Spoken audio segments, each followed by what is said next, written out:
Wizard by Larry M. Harris.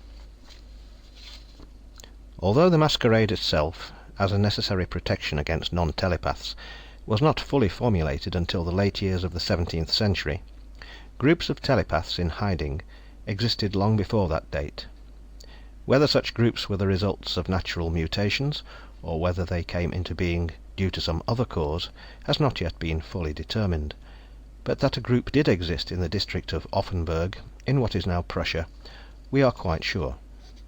The activities of the group appear to have begun, approximately, in the year 1594, but it was not until 11 years after that date that they achieved a signal triumph, the first and perhaps the last of its kind, until the dissolution of the masquerade in 2103. Excerpt from a short story of the masquerade by A. Milge, Crystal 704-54-368, produced 2440. Jonas came over the hill whistling as if he had not a care in the world, which was not even approximately true, he reflected happily. The state of complete and utter quiet was both foreign and slightly repugnant to him. He was never more pleased than when he had a job in hand, a job that involved a slight and unavoidable risk. This time, of course, the risk was more than slight.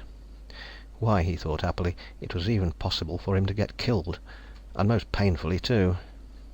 With a great deal of pleasure he stood for a second at the crest of the hill, his hands on his hips, looking down at the town of Speyer as it baked in the May afternoon sunlight. Jonas did not, in spite of his pose, look like the typical hero of folk-tale or scribe's tome. He was not 7 feet tall, for instance, nor did he have a handsome, lovesome face with flashing blue eyes, or a broad-shouldered, narrow-waisted marvel of a figure. He was, instead, somewhat shorter than the average of men in Europe in 1605, and for some time thereafter. He had small, almost hidden eyes that seemed to see a great deal, but failed completely to make a fuss about the fact. And while his figure was just a trifle dumpy, his face completed the rhyme by being extraordinarily lumpy. The nose, as a matter of strict truth, was hard to distinguish from the other contusions, swellings, and marks that covered the head. Nor, of course, did he carry the sword of a great hero or a noble. Jonas had no Van to stick to his name, and he had never thought it worth his while to claim one and accept the tiny risk of disclosure. After all, a noble was only a man like other men, and besides, Jonas knew perfectly well that he had no need of a sword. His adventures, too, were a little out of the common run of tales. Jonas had, he thought regretfully, few duels to look forward to, and he had even fewer to look back on. And as a maid is won by face, figure, and daring, and a wife by riches, position, or prospects, there was a notable paucity of lissom ladies in Jonas's career. All in all, he thought sadly, he was not a usual hero. But he refused to let the thought spoil his enjoyment. After all, he was a hero, though of his own unique kind, there was no denying that. And in his own way he had his reward. He took one hand off his hip to scratch the top of his head, wondering briefly if he had managed to pick up lice in the last town he had visited, and he took another look at the city. Speyer seemed a lot better at first glance than some of the other places Jonas had visited. For one thing, it had a full town hall, built no less of honest stone, and probably a relict of the Roman times. There was the parish church, of course, a good solid wooden structure, and a collection of houses strung along the dirt paths of the town. The houses of the rich were naturally wooden, the poor built of baked mud. There were a great many baked mud structures, and only one wooden one, besides the church, that Jonas could see. The paths were winding, but comparatively free from slop. That was pleasing, he told himself. And the buildings themselves, wood, mud, and stone, clustered in the valley below him, as if they were afraid and needed each other's protection. Which, in a way, they did. Jonas reflected on that a trifle grimly, thinking of the Holy Inquisition, with its hierarchy of priests and lay folk, busily working in Speyer just as it worked in every other town throughout Offenburg and throughout the civilized world. Ordinarily, he would not have given it a thought, beyond a passing sigh for the ways of the world. He had other business. But now... He grinned to himself. and the grin turned to a laugh as he started down the hill. The grislier methods of the inquisitorial process were well known to him by reputation, and soon he might be testing them out for himself. There was absolutely no way to be sure. That thought pleased him greatly. After all, he told himself, there was nothing like a little danger to spice the boring business of living. By the time he reached the bottom of the hill, he was whistling loudly. He stopped at the first house, a mud construction, with a badly carpentered wooden door and a single bare window that looked out on the street. It smelled, but Jonas went up to the door bravely and knocked. There was no answer. He went on whistling Fortuna Plango Vulnera under his breath, and after a time he knocked again. This time he heard movement inside the house and nodded to himself in a satisfied fashion. But almost a minute passed before the head of an old woman showed itself at the window. She was really extraordinarily ugly, he thought. She wore a bonnet that did nothing whatever to enhance her doubtful, wrinkled charms, or to conceal them, and besides it was dirty. "Nobody's here," she said in the voice of a very venomous toad. "Go away." Jonas smiled at her. It was an effort. "Madam," he began politely. "Nobody's home," she repeated, drawing slightly back from the window. "You go away, now." "Ah," said Jonas pleasantly. "But you're home, aren't you?" The old woman frowned at him suspiciously. "Now," she said vaguely. "Well?" "This is your house," he said. "The house where you live?" "Never saw you before," the old woman said. "That's right," Jonas said equably. "You come to turn me out?" she demanded. Her eyebrows, which were almost as big and black as her ancient moustache, came down over glittering little eyes. "I hold this house free and proper," she said in a determined roar, "and nobody can take it from me. It belongs to me, and to my children, and to their children, and to the children of those children."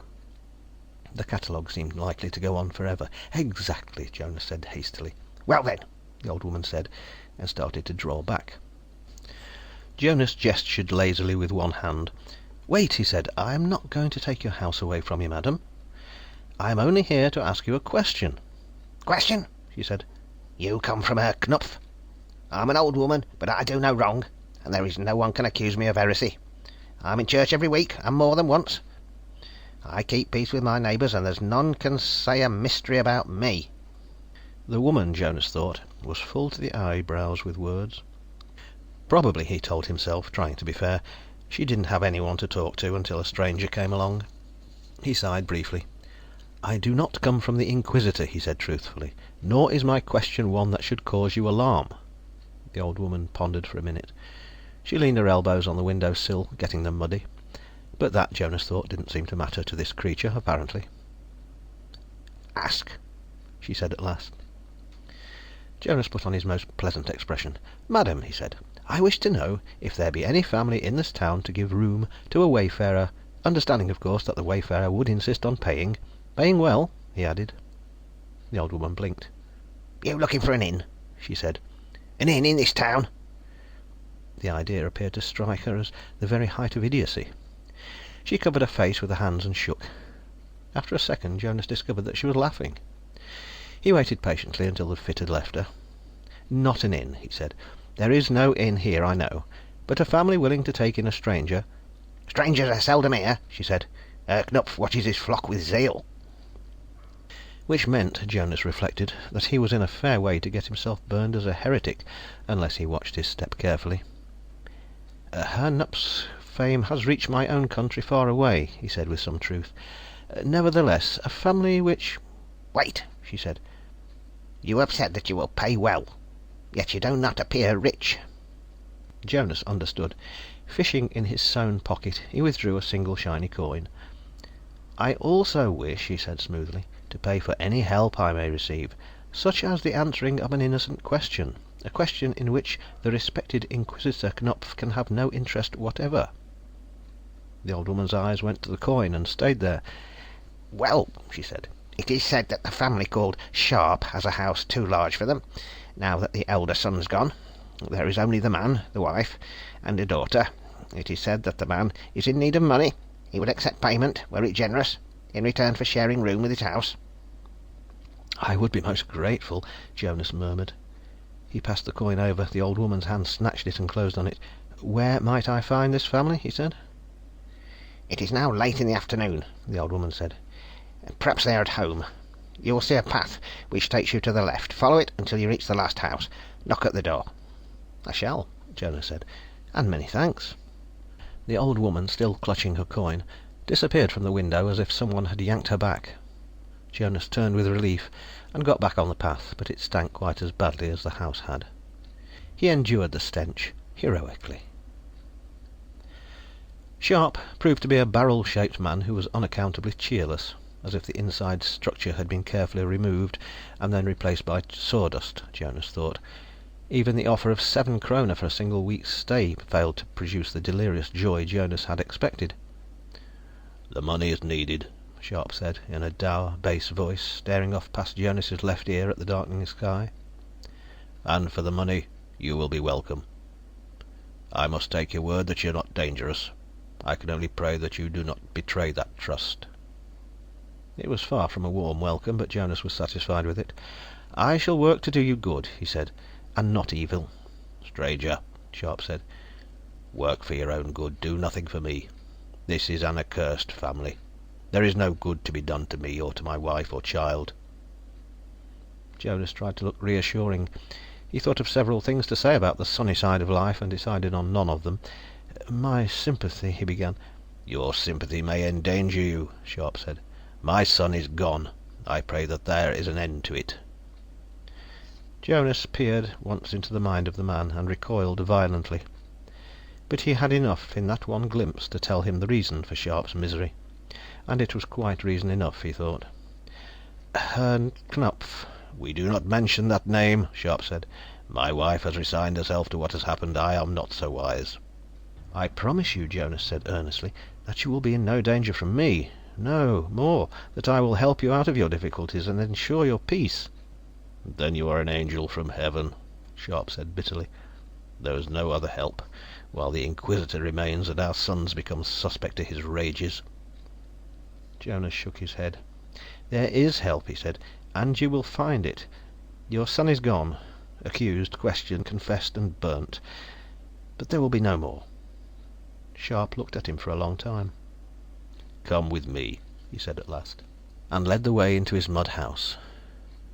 Inside there was only one large room, but it seemed spacious enough for 4. 3 pallets lay against the far right wall, a single one against the left. Sharp went to the back of the house, near the single bed. "This will be yours," he said, "while you are with us. It is poor, but it is all we can offer." "I'm honored," Jonas said. "Here we are alone," Sharp went on, his voice lowering. "My wife and daughter have gone to visit a neighbor, for they have not yet closed us off entirely from all human contact." He grimaced. Jonas peered into the mind again, very gently, but the mad roiling of pain and memory there were too strong for him, and he returned. "If you have anything to say to me," Sharp said, "tell me now. No one can hear us, not Herr Knupf himself." "To say to you?" "Regarding your plan," Sharp said.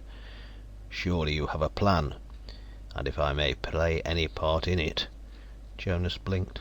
"Plan?" he said. "Of course," Sharp said. "You speak of an end to troubles, an end to the Inquisition and the burnings, an end to the Question. And so you must have a plan for ridding us of Herr Knupf, one which you will tell me." Jonas shook his head. "I have no plan," he said. "It means danger," Sharp pressed him. "But I do not mind danger, in such a cause. I am not vengeful, but my son was no wizard. Yet the Inquisitor took him and had a confession from him. You know well the worth of such confessions. And soon there will be others, for when the curse strikes a family it does not stop with one member." He tightened his lips. "It is not for myself I am afraid," he said. Jonas nodded. "Were there such a plan," he said, "be assured I would tell you." "But there is none," Jonas said. "Herr Knupf shall remain, for all that I can do, while the earth remains." Sharp opened his mouth, shut it again, and then shrugged. "I see," he said at last. "You do not trust me. Perhaps you are wise. I might talk foolishly. I am an old man, older in this last month than in all my other years." "Believe me," Jonas began, "I—" "Let it be," Sharp said quietly. "I believe you. If that is what you want, I believe you. He shrugged again, moving out towards the door of the hut. "And in any case," he said, "the money is needed. For there are fines to pay, and costs of the Inquisition." "I understand," Jonas said helplessly. Sharp turned and looked him full in the face. In the big man's eyes, bitterness and hopelessness glittered. "I'm sure you do," he said, and turned again towards the door. The others he met only briefly. Frau Sharp was a little woman with the face of a walnut, who looked as if she had never really been cheerful. Her son's death, he saw when he looked into her mind, had not come as a surprise to her. It was one more unhappy event in a lifetime in which she had expected nothing else. Unhappiness, she told herself, was her portion in this life. In the life above, things would be different. Jonas had met the type before, and was uninterested in going further. But Ilse Sharp was something else entirely. She did not say a word to him, coming into the house that evening, a pace behind her mother, like an obedient slave. She was about 17, and her mind was as fresh and clean and pretty as her face and figure. Jonas started musing on heroes again, but he never had the chance to make a move toward her. She had a very nice smile, and from memories in the others' minds he could hear her voice, low and quiet, and entirely satisfactory. Jonas sighed. The job, he told himself sternly, came first, and afterward... though come to think of it, there wouldn't be an afterward. The evening meal was simple. There was a single dish of meat and some sort of beans. After it had been eaten, and the darkness outside grew to full night, it was time to retire. Jonas went over to his pallet, moved his jerkin and shoes, and lay down. He heard the others readying themselves for sleep, but he did not look into their minds. Soon they were asleep, and breathing heavily. But Jonas stayed awake for a while. "It's really too bad we can't work this sort of thing at a distance," Claerten's voice said suddenly. "But then none of us has ever met the man. And you can't read a mind if you haven't had some physical contact with the man who owns it." "It is too bad," Jonas agreed politely. 500 miles away, Claerten chuckled, and the linkage of minds transmitted the amusement to Jonas. "You don't think so, at any rate," the director said. "You're having adventures and a fine time. It's the sort of thing you like, after all." Jonas shrugged mentally. "I suppose so," he said. "I like to work on my own, do my own job." "And it's got you into trouble before," Claerten said. "But you can't afford any mistakes this time." "I know the risk perfectly well," Jonas thought back. Claerten's thoughts carried a wry echo. "You know the risk to yourself," he told Jonas, "and you've accepted that. You rather like it, as a matter of fact, but you haven't thought of the risk to the rest of us, and to the town you're in."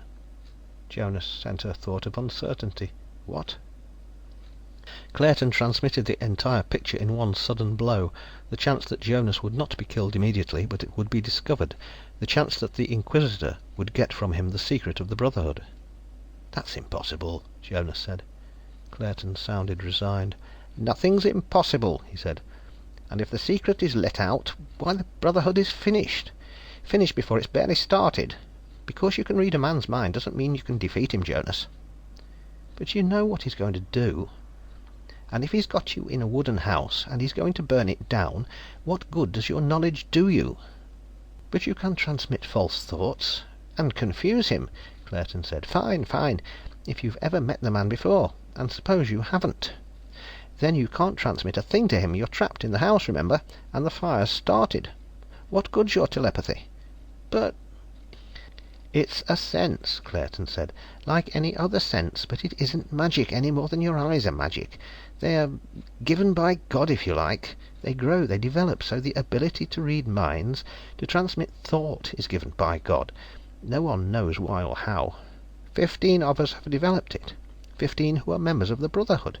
But there are others." "Of course," Jonas thought impatiently. "I know all that." "You know a great deal," Claerten said, "which I sometimes find it necessary to bring to your attention." "I've done all right," Jonas thought sullenly. Claerten agreed. "Of course you have," he thought, "but you're not the most careful of men, and great care is needed. The Brotherhood must grow. This new sense is of great value. Perhaps we can learn to teach it to others in time, though we have had little success with that. But at the least we can maintain our numbers, pass the gift on to our children." If it is possible, Jonas said. We must try, Claerten said, and your job is enormously important. I know that, Jonas thought wearily. You have accomplished the first step, Claerten said. Do nothing rash. Of course not. You will not accept help. I will not, Jonas thought. Very well, then, Claerten thought. There was the ghost of another idea. Jonas caught it. I know perfectly well that you wouldn't have sent me if there were any other available member, he thought. There's no need to remind me. I'm sorry, Claerten thought. He radiated caution, worry, patience. Jonas turned the bed and cut off from the director with a grunt. He was tired. Long-distance linkages were a drain on the body's energy, even when the person involved was easy to visualize, but Claerten had insisted on intermittent contact. If there was such a thing as total contact, constant contact over a period of days, Jonas thought, Claerten would use me like a puppet, a veritable Punch among men. He would override me and take me over the way a travelling entertainer rules his jointed dolls. And that would be a fine thing for a hero, wouldn't it? He grimaced in the darkness. Constant contact was simply impossible. Any reaching out used energy, and linking up for a long period simply burned the body up like long starvation. It was as bad as a penance. Jonas was thankful for that. And for the rest, well, he thought resignedly, what was a hero without a quest? And what was a quest without someone to set it? But that someone had to be Claerten, with his caution and his old woman worry. Jonas sighed and set about the business of falling asleep. The days passed slowly with great boredom. Jonas made contact twice with Claerten, who told him over and over to wait, to do nothing. The next move is coming soon. Do nothing to hurry it. You can only upset the natural course of events. Which is unwise, Jonas thought bitterly, and risky, and very probably impious as well. As for the piety, Claerten thought, I leave that to the priests and the women, but wisdom and caution are my task, Jonas, as they must be yours. You are a hero, out on an adventure, Claerten thought witheringly, but set your course with sense, travel it with caution. You will the more certainly arrive. Philosophy for a dull plodder, Jonas thought. Philosophy for one of the Brotherhood, Claerten thought back. We are tiny as yet, we have no force. You can add to that force, add greatly, but you must be wise. I must be slow, you mean? I mean what I have told you, Claerten thought. And one more thing, Jonas. Yes? The daughter, Claerten thought. I have seen her in your mind. Ignore the wench. Is she worth what your task is worth?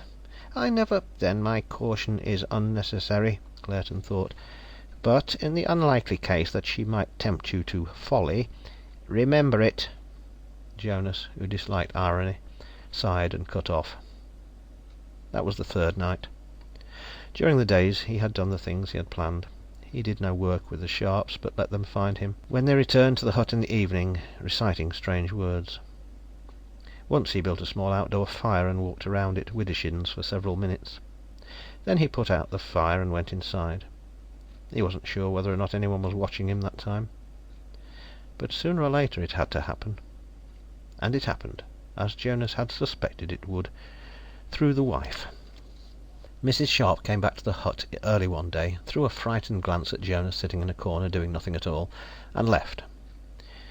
He hardly needed to see into her mind to know where she was going. And 20 minutes later 2 men came to the hut. They stood in the open doorway, Mrs. Sharp behind them twittering like an ancient bird, and Jonas watched them boredly. They were giants for this part of the world, almost 6 feet tall, with great hands and jaws. One had black coarse hair on his head and a stubble about his face. The other was bald as an egg. "That's him," Mrs. Sharp said, just a trifle hesitantly. "He's the one. He came to stay with us, and we didn't know." The man with the black hair said, "Good." Herr Knopf said take him back, the bald one added. "Herr Knopf," Jonas said, entering the conversation with a light, pleasant tone. "He's the... Mrs. Sharp tried to get the word out, and then pushed by the 2 men and came into the hut. "I didn't want to, but there's something strange, and we can't afford any suspicion, and..." Jonas realized slowly that she was crying as she looked at him. "It's all right," he said uncomfortably. "I'll be perfectly all right," Jonas said. He stood up. "This Herr Knupf," he said. "He wants to see me." "He said bring you along," the bald man told him. The black-haired man nodded very slowly. "Yeah," he said. Jonas sighed and went forward to meet the two big men, leaving Mrs. Sharp sobbing in the background. The poor woman felt terrible, he knew, but there was nothing he could do about that. "Then let us go," he said, and marched off. Feeling that one more effect wouldn't hurt, he led the way to the town hall. Let them figure out how he had known just where to go, he thought. Their minds were very, very boring, and quite blank. Herr Knupf, Jonas reflected, might be a definite relief. First there was the cell, which was in the basement of the town hall. It was damp, and the air was not too good, but there were compensations. Rats, for instance. Jonas told himself after the first couple of hours that he simply wouldn't have known what to do without the rats. Trying to trap and kill them, with no weapons beyond his bare hands, even an eating knife he had carried in his jerkin had been taken away, leaving him to the uncomfortable reflection that he was going to have to dine with his fingers, was a pastime that occupied him for several hours on the first day. On the second day the rats began to bore him. By that evening they were annoying him, and when the third day dawned bright and warm, as near as he could tell from the tiny slip of window at the top of his cell, Jonas was telling himself that any move at all was a move in the right direction. He set up a shout for one of the guards, the bald one who had brought his meals every day, but the black-haired one was the man who checked his cell at night. For once, Jonas thought, he was lucky. The bald man appeared, after some 15 minutes of screaming and cursing. Jonas was not at all sure whether the black-haired man understood the language. There was little trace of it in his mind, and virtually nothing that might be called intelligence. With the bald man, at least, he could communicate. "What's wanted?" the guard said sourly, staring through the bars. Jonas smiled softly. "You know why I'm here, don't you?" he said in a voice as close to silky as he could make it. "You?" the bald man said. "You're here, in a cell." "That's right," Jonas said patiently. He rubbed his face. "Do you know why I was put here?" "You cast spells. You make things happen." "That's right," Jonas said, smiling again. "I'm a wizard. A warlock. That's what they say, isn't it?" "You make things happen," the bald man said. But he had the basic idea. Jonas checked that in his mind. "Very well," he said. "Now, I wish to see Herr Knupf." "The Inquisitor calls you when he wants you," the bald man said. "Now," Jonas said. "When he wants—" "If I am a wizard," Jonas said, "I have powers. Strange powers. I could make you—" he reflected for a minute. "I could make you into a beetle and squash you underfoot. As a matter of fact, I think I will." He gazed reflectively at the bald man, who gulped and turned a little pale. You are in a cell," he said at last. "Locked up." "Do you think that will stop me?" Jonas said. He came to the barred door, still smiling. "You would not dare." "Why not?" Jonas asked. "What have I got to lose?" He raised one hand, clawing the fingers slightly. He took a deep breath, as if he were about to spit out an incantation. His eyes glittered, the smile broadened. A long second passed. I will tell the Inquisitor you wish to see him," the bald guard said. Jonas relaxed and stepped back. "I shall be most grateful," he said formally. The guard turned and started to walk away. 5 paces down the corridor the walk turned into a run. Jonas watched him go, and then sat down on his louse-infested cot to await developments. The minutes ticked by endlessly. He thought of trying to reach Claerten, but decided, not entirely with a regret, that the contact would use up too much energy, and he needed all the energy he could conserve now. The second step had been taken. The fact that he sat in a cell in a prison was proof of that. The third step, the all-important final step, was about to begin. George Knupf was a tall man, with a skin the colour and apparent texture of good leather. He had a face like an eagle, and his eyes were ice blue. He moved his thin, strong hands gently back and forth on the table that held his papers, inkstand and pen, and said, in a voice like audible sandpaper, "You wanted to see me." "True," Jonas said pleasantly. Knupf was sitting behind the table. Jonas had not been asked to sit. He remained standing, and he was reasonably sure that his feet were going to hurt in a minute. He tried not to let the thought disturb him. The man's mind was like his office in the town hall, sparsely furnished, almost austere, but with all the necessaries laid out for easy access. Underneath the strength and iron of the mind, Jonas caught the spark glowing, and nearly smiled, in spite of the reports. In spite of logic, there had been a chance the Brotherhood had guessed wrongly about this man. Now that chance was gone, and the Brotherhood was right again. "Not many asked to see me," Knupf said in the same voice. He went on looking at his hands. There was bitterness in his mind, bitterness that had changed to hate. "Their pleas tend to be exactly the opposite." "I did not plead," Jonas pointed out. "It was necessary that I come to see you." The question was, he told himself, exactly what were the Inquisitor's real beliefs? His public professions were well known. Jonas searched and found the answer. Knupf was an honest man. That, of course, made matters simpler. "Necessary?" Knupf said, looking up for the first time. His gaze stabbed like a sword. He was uneasy, Jonas knew. With another mind probing his, he could not help but be uneasy. But he could not find a cause. It would never occur to him, and he controlled his feelings superbly. "You believe that I am a wizard?" Jonas said. Knupf waited a bare second, and then nodded. "I can do many things," Jonas went on. "It was necessary that I bring these to your attention, and prove to you that they are not wizardry or magic." "Many have told me," Knupf muttered, "that their feats were natural. It is a common defense." "So I have heard," Jonas said easily. "But I shall prove what I say." "I am under no compulsion to listen to you," Knupf said after a pause. Jonas shrugged. His feet were beginning to hurt, he realized. He sighed briefly, but there was no time or attention to spare for them. "I could only see you by having myself accused of witchcraft," he said. "In that way you would be forced to listen to me. You may listen now, or later, at a full hearing of the Inquisitor's court." "And I am to take my choice?" Knupf said. He smiled briefly. His face remained cold. The strong hands moved on the tabletop. "It is a matter of indifference to me," Jonas said, "but the wait becomes boring after a time." Knupf's eyebrows went up. "Boring is hardly the word others would use."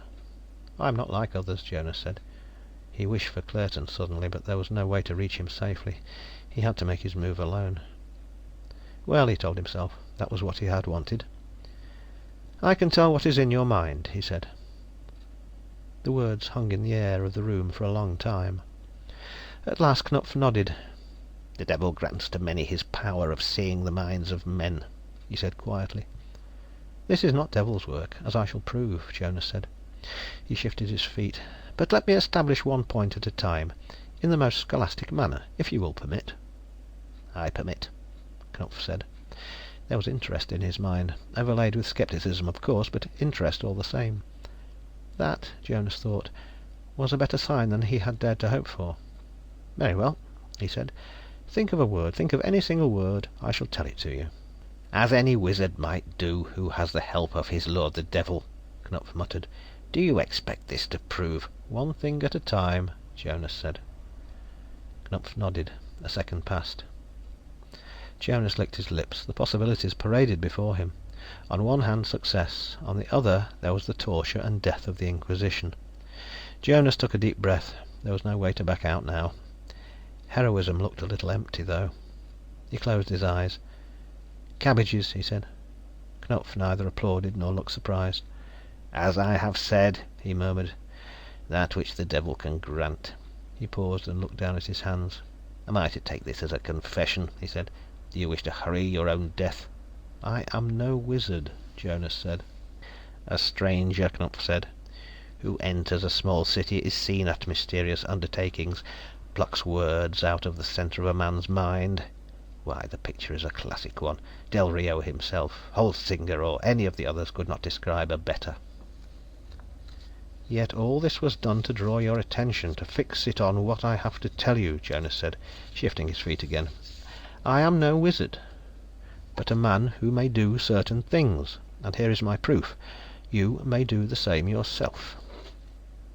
The silence was a long one, and at the end of it Knupf rose. He walked to the door of the room and opened it, and the bald-headed guard came in.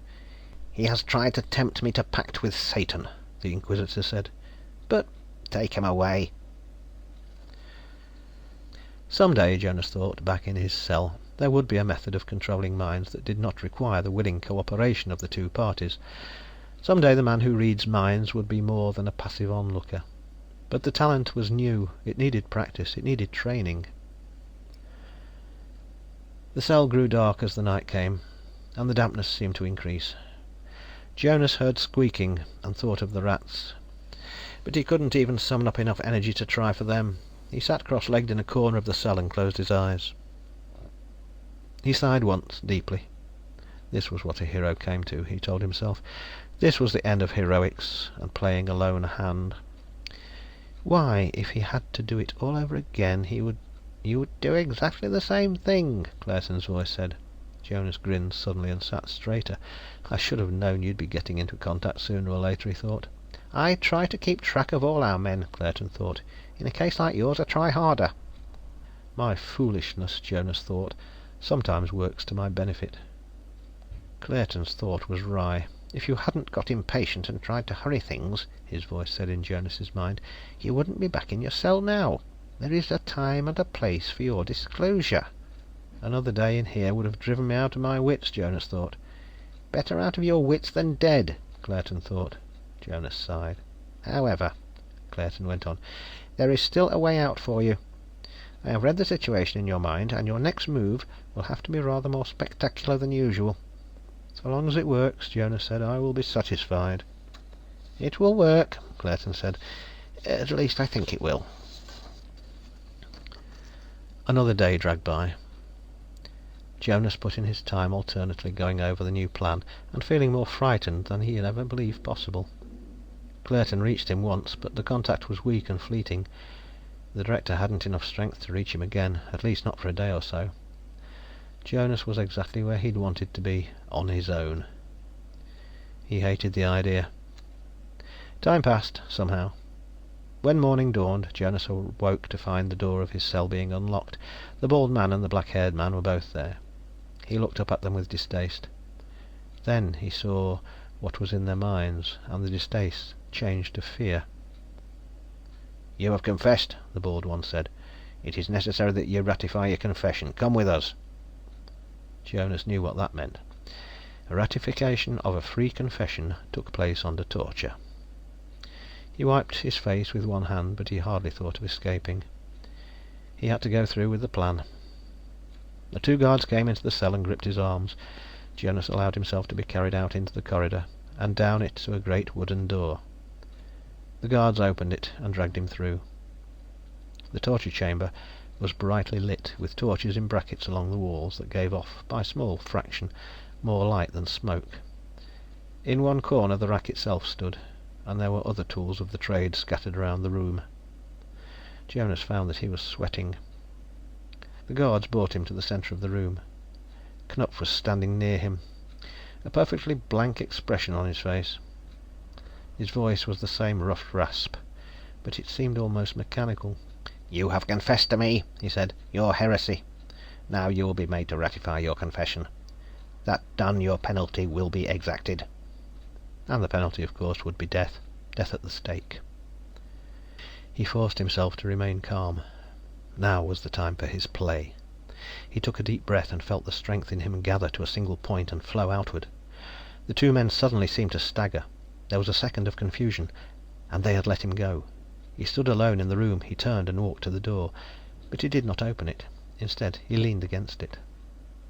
He forced his voice into the patterns of calmness and ease. "Your men cannot touch me," he said. "Wizard?"